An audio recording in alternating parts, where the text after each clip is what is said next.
이어서 주의력 결핍 과잉 행동장애 평정 척도는 6살에서 12살 아동의 부모와 교사를 대상으로 표준화된 것입니다. 미국 매사추세츠 대학교의 듀포레이 표준화한 것인데요. 이 척도는 부모와 교사가 평정하는 것으로 주의력 문제와 과잉 행동, 충동성을 사정하는 14개 문항으로 구성되어 있습니다. 전혀는 0점, 매우는 3점으로 4점 척도입니다. 모든 문항에서 2 혹은 3으로 평정되며 정상적 발달 수준에서 일탈된 부적절한 것으로 봅니다. 듀폴은 여아의 경우 14문항 중 8문항 이상, 남아의 경우 14문항 중 10문항 이상에서 2 혹은 3으로 평정이 된다면 ADHD 문제를 가지고 있는 것으로 설명하게 됩니다. 그래서 주의력 결핍 과잉 행동 장애 평정 척도가 우리 교재 176페이지에 주의력 결핍에 대한 문항이 지금 아동 심리 평가에 대한 발췌를 부분적으로 했는데, 의자에 가만히 앉아있지 못하고 손장난을 하거나 발가락을 꼼지락거린다. 가만히 자리에 앉아 있어야 할 때 앉아있지 못한다. 외부 자극에 쉽게 산만해진다. 게임을 할 때나 집단 생활에 차례를 기다리는 것이 어렵다. 질문이 끝나기도 전에 불쑥 대답을 한다. 지시를 따르는데 어려움이 있다. 예를 들면 일상의 일을 끝내지 못하는 것. 과제나 놀이를 할 때 지속시간이 짧다. 한 가지 일을 끝내기도 전에 다른 활동을 한다. 조용하게 노는데 어려움이 있다. 지나치게 말이 많다. 다른 사람이 하는 일을 방해하거나 간섭한다. 예를 들면 다른 아이들의 놀이에 말장견을 한다. 남은 말에 귀를 기울이지 않는다. 학교에서나 가정에서 과제나 어떤 행동을 하는데 필요한 물건을 자주 잃어버린다. 가끔 일어날 결과를 생각하지 않고 신체적으로 위험한 행동을 한다. 예를 들면 살펴보지도 않고 도로로 뛰어가는 거. 주의력 결핍 과잉 행동장애 평정 척도의 일부를 들려드렸습니다. 벤더 게슈탈트 검사는 어떤 것인지 들려드리겠습니다. BGT 줄여서 벤더 게슈탈트 검사는 시각적 구성 능력을 평가하여 뇌 손상에 대한 선별 검사로 기질적 장애를 판별하는 목적에 실시되고 있습니다. 수검자는 9개의 간단한 도형을 보고 그린 후 회상하여 그리라는 지시를 받게 됩니다. 도형의 회전, 중복곤란, 단순화, 파편화, 퇴형, 보속증, 충돌, 불능, 폐쇄곤란, 운동협응곤란, 각도곤란, 응집성 등 뇌손상의 징후로 해석될 수 있는 채점 체계가 있습니다. 시각운동의 결함은 초등학교 저학년 아동이 기초적인 학습 기술 중 읽기 영역에 영향을 미치므로 학습을 성취하는 데 어려움을 경험하게 됩니다. 뿐만 아니라 빈약한 시지각 기술은 성숙의 지연, 감소된 지적 능력, 신경학적 손상, 학습장애, 주의력 결핍장애 등과 연관되어 있을 수 있습니다.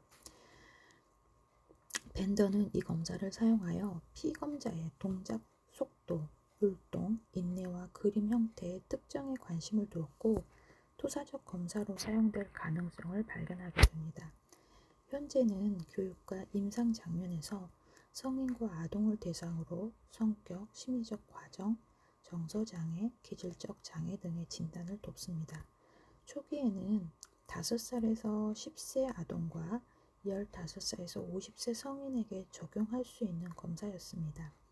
검사 개발 당시에는 성인의 경우 임상 환자들에 대한 시각, 운동, 협응 능력을 평가하기 위한 목적으로 주로 사용되었고, 아동의 경우에는 지각 성숙도에 대한 발달 수준을 평가하기 위한 도구로서 이용되었으나, 현재는 뇌 손상이나 시각, 운동 협응에 대한 평가, 그리고 지각적 성숙뿐만 아니라 정서적 혼란이나 성격 특성 평가 및 아동의 학업 성취에 대한 예측이나 대략적인 지능 추정을 위한 목적으로 사용되고 있습니다. 검사 도구 및 실시 방법.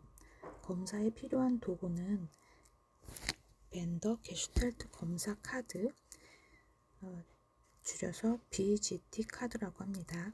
연필로 모사할 9장의 추상적 도형 카드, A4 용지, 연필, 지우개이며 조용한 방에 표면이 고른 책상이 준비되어 있어야 합니다. 검사의 실시를 우선 10 곱하기 15cm 카드에 인쇄된 도형을 한 번에 하나씩 제시하고 피검사자는 모델 도형을 자기 앞에 두고 각 모형을 모사하고 검사의 수정판은 그 피검자가 최초로 수행한 다음 그 도형을 기억해서 재생합니다. 종이를 한 장 이상 사용할 수 있으며 검사 수행에 시간 제한은 없지만 시간을 재는 것이 유용합니다. 자극 카드를 조작하는 것이 허용되지만 학생이 모사를 시작하기 전에 카드를 원래의 위치대로 갖다 놓아야 합니다. 검사 결과에 대한 채점은 각각 발달적 채점과 객관적 채점법에 의해 이루어지는데요. 가장 흔히 사용되는 방법은 임상 심리학자 코피즈식이 많이 쓴다고 해요. 코피즈는 저서에서 토대로 한 여러 가지 채점 방법에서 도형의 형태를 왜곡시키거나 두 개의 형태를 잘못 통합하거나 형태를 회전시키는 오류나 계산되는 부분을 사용합니다. 아동의 전체 오류 점수는 발달적 연령 점수로 환산되고 그리고 오류의 전체 점수를 해당 연령과 백분위 점수로 환산하기 위한 표가 제시됩니다. 벤더 게슈탈트의 장단점은 이 검사의 장점은 아동들에게 일반적으로 덜 위협적이고 아동의 관심을 끌고 신뢰성이 있고 실시가 용이한 검사라는 점입니다. 또한 경제적이고 검사 자료가 거의 필요치 않고 아동의 시각, 운동, 통합 능력의 성숙에 관한 발달적 정보와 행동을 관찰함으로써 얻을 수 있는 중요한 인상 정보가 됩니다.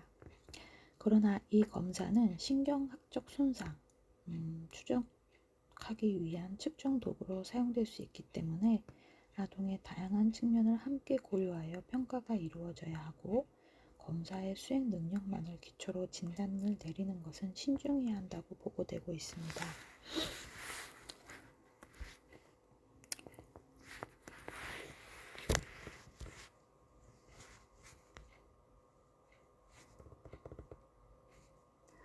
우리 교재에 BGT 반응 기록지에 대한 샘플이 나와 있는데 그 해석을 잠깐 들려드리면 8살 5개월의 남아이고 발달적 점수는 2점, 9세 5개월 지각 성숙 수준으로 자신의 실제 나이보다 성숙하게 나왔다고 합니다. 그러나 정서적 지표에서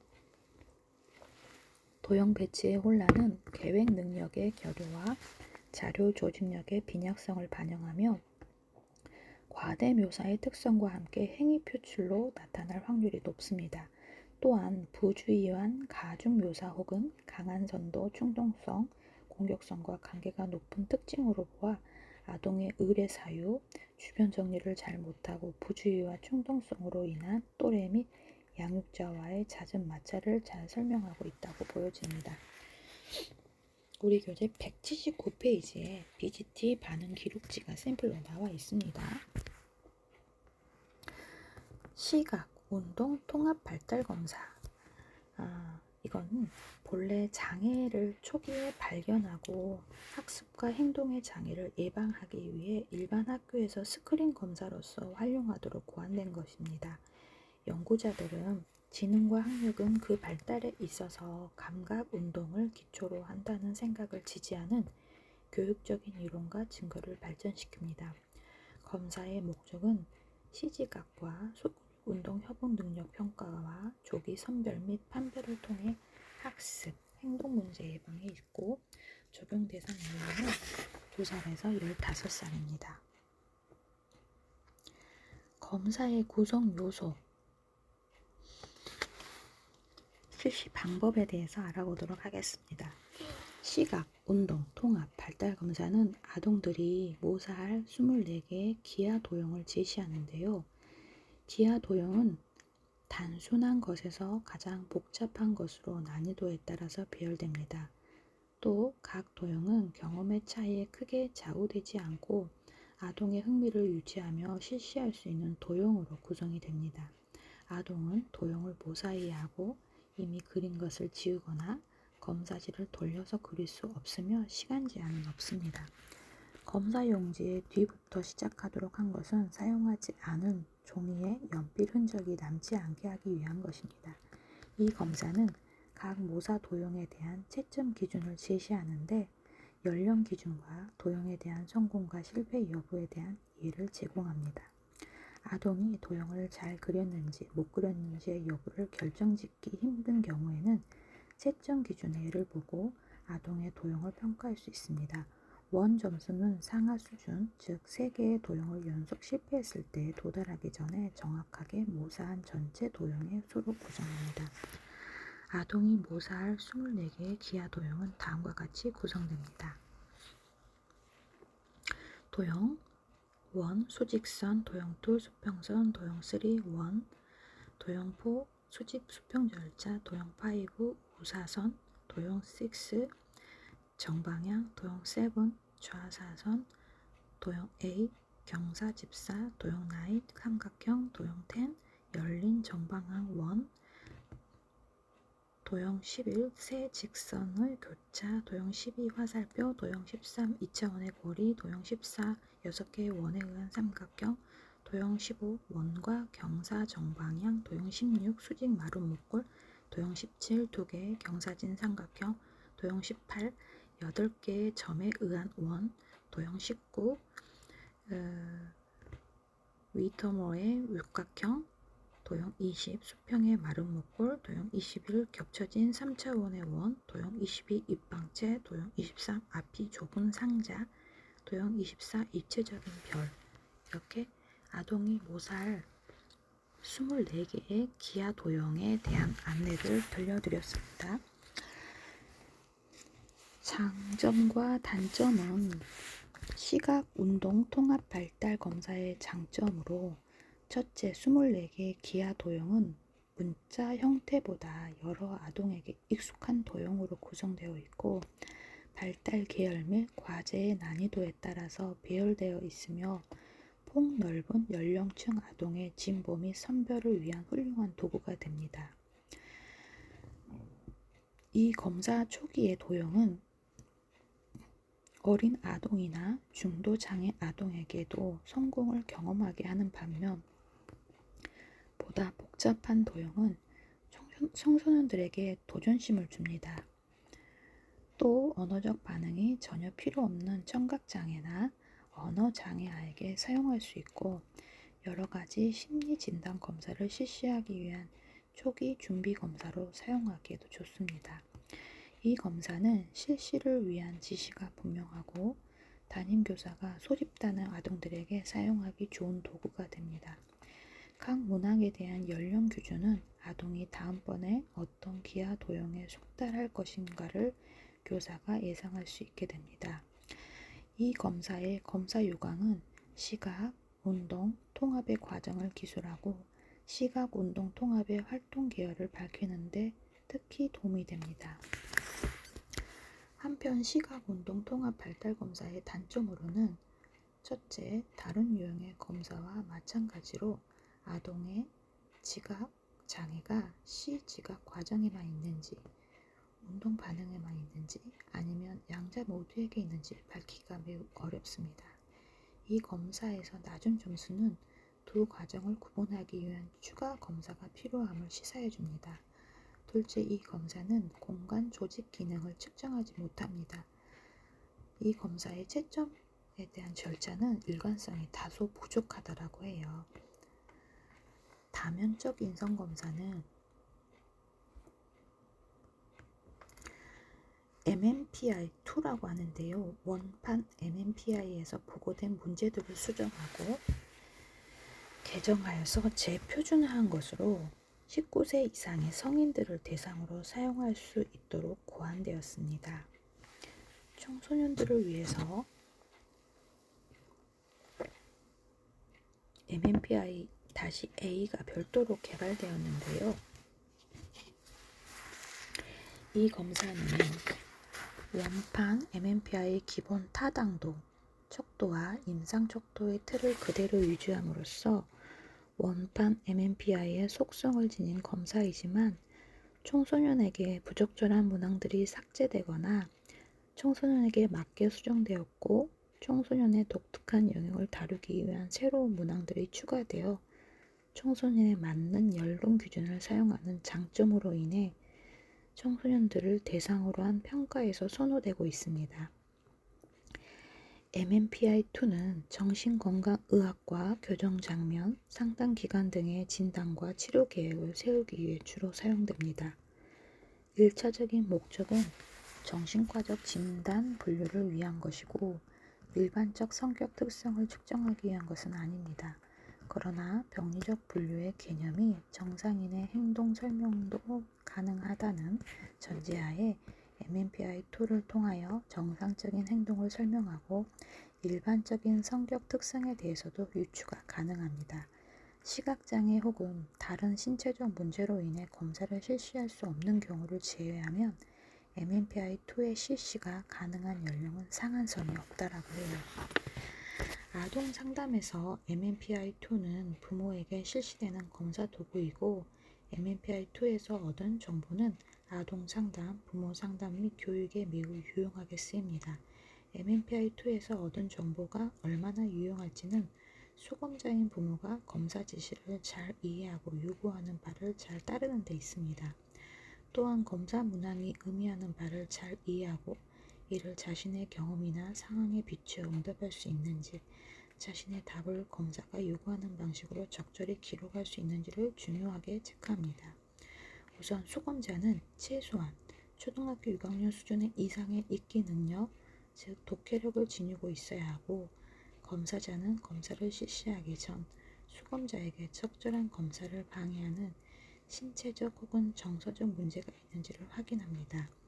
원활한 검사 진행을 위해서는 보통 혹은 그 이상의 지능을 보유하고 있으면서 독해 능력의 부진 혹은 심각한 정서적 고통과 같은 문제가 없어야 합니다. MMPI-2 검사는 적절한 감독이 이루어질 수 있는 전문적인 장소에서 실시되어야 합니다. MMPI-2를 집으로 가지고 가서 실시하도록 하는 게 편리해 보일 수 있지만 바람직하지 않은 방법입니다. 그래야 검사를 진지하게 할 가능성도 높고 무엇보다 타당하고 유용한 결과를 얻을 수 있는 가능성도 높아집니다. 검사자는 검사 도중 수검자의 질문에 응답할 수 있도록 검사 실시 과정을 관찰해야 합니다. 이때 수검자가 지시문을 신중하게 읽고 이해했는지를 주의 깊게 확인해야 합니다. 만약 수검자가 질문을 하면 신속하게 스스럼 없이 다루는 것이 좋고 수검자로 하여금 표준화된 지시문을 다시 읽어보게 하면 대부분의 질문을 해결할 수 있으므로 길게 대화하는 것을 피해야 합니다. MMPI-2는 질문지형으로 성격 검사인데도 상당히 투사법적 함축을 띤 567개의 문항을 포함하고 있다고 해요. 만약 수검자가 전체 문항에 응답하지 않고 일부에만 응답하면 새로운 타당도 척도와 상당수의 보충적인 점수를 구할 수 없는 것이 특징이 되게 됩니다. 검사의 구성의 타당도 척도는 검사 장면에서 널리 사용되고 있는 객관적 성격 검사인 한국판 MMPI-2는 2005년에 미국에서 출판돼 MMPI 1, 2가 번역이 되고 2000년 대한민국 인구 및 주택 총조사에서 기초하여서 전국의 성인 1352명을 대상으로 한국판 MMPI-2가 표준화되었다고 합니다. 이후에 임상진단 자료와 임상집단 자료와 여러 타동화 자료들의 분석 결과들이 포함된 MMPI-2의 매뉴얼 개정판이 출시가 되는데요. 여기에 MMPI-2의 검사 구성을 중심으로 척도의 특징이 9가지로 타당도에 대한 척도가 9가지로 나옵니다.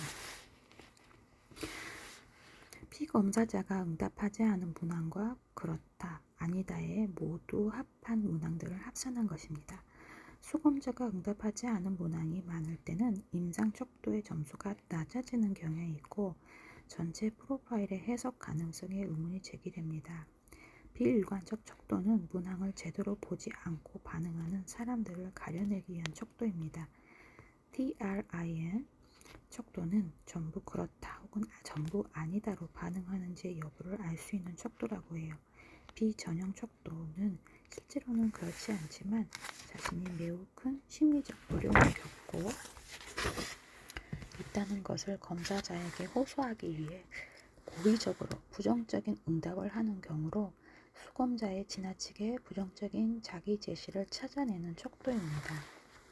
F척도는 타당도 척도, 반응의 타당성을 가장 잘 예측할 수 있는 척도입니다.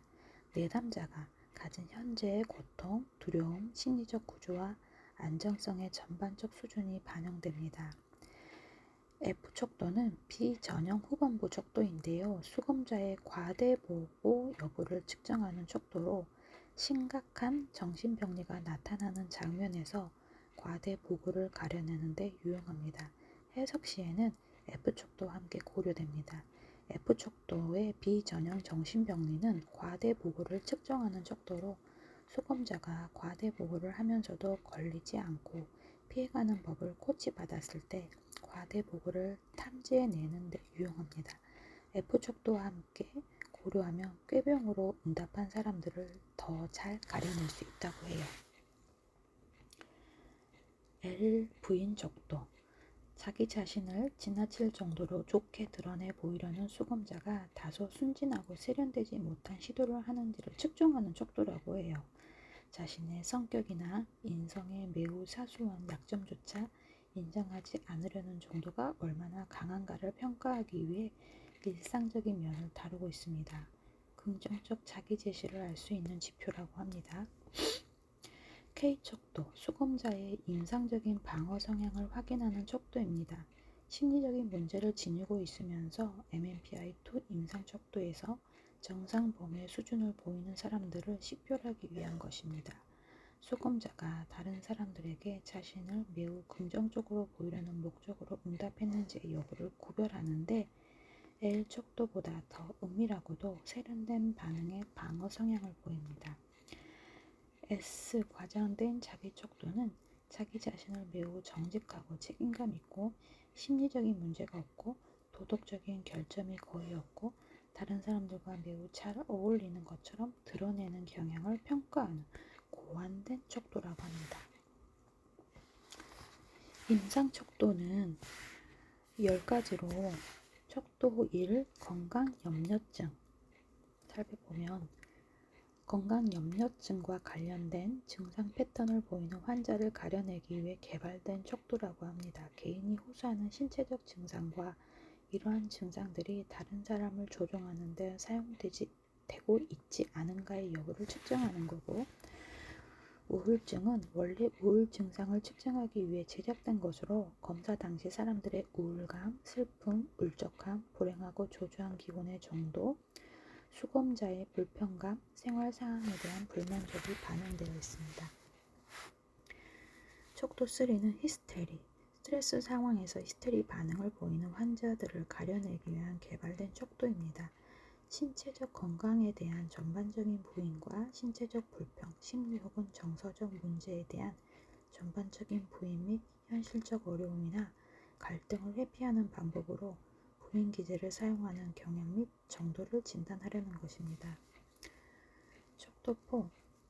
반사회성, 다양한 성격 차원을 측정하는 문항들이 섞여있는 이질적인 척도입니다. 주로 가정이나 권위적 대상, 일반에 대한 불만, 자신 및 사회와의 괴리, 그리고 권태, 사회적 가치와 기준을 받아들이는 것에 대한 어려움의 정도를 측정합니다.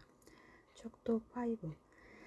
남성 특성, 여성 특성, 성 정체감을 측정하는 데 사용하고 또 점수가 낮은 여성은 아내나 엄마의 역할을 만족하는 경향이 있거나 양성적인 생활 방식을 받아들이는 경우 해석에서 볼 수 있다고 합니다. 특히 교육 수준이 높은 여성이 이 척도에 낮은 점수를 얻는다면 양성적인 생활 방식과 관련이 있는 것으로 볼 수 있다고 해요. 점수가 낮은 남성들은 자기 자신을 매우 전통적인 남성의 모습으로 드러내는 경향이 높고 직업, 흥미, 그 밖의 다른 활동으로 전형적인 남성적 선호성을 지니고 있다고 합니다.